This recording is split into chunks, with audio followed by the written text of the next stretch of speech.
Hello guys, good afternoon. So ganito lang ang ginagawa ko rito sa sa bukid.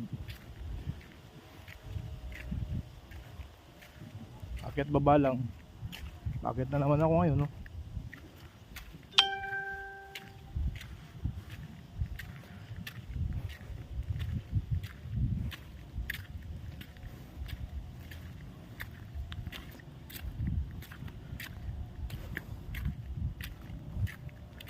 Maganda na rin tong ganito.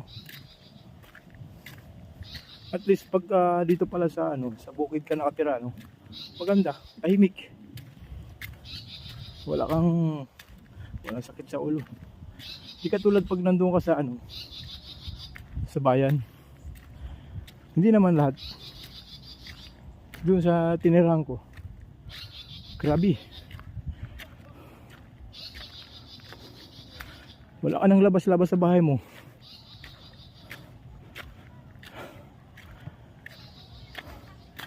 Ikaw pa ang laman ng kwento.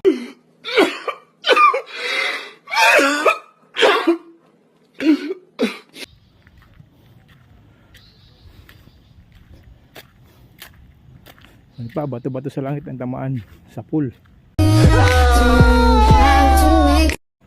Yun. Mga kapanood dito na mga kapitbahay ko roon sa bayan, bahala na sila mag-isip.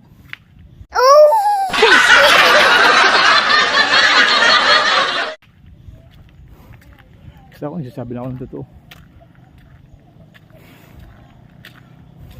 At least dito payapa. Dito lang ako.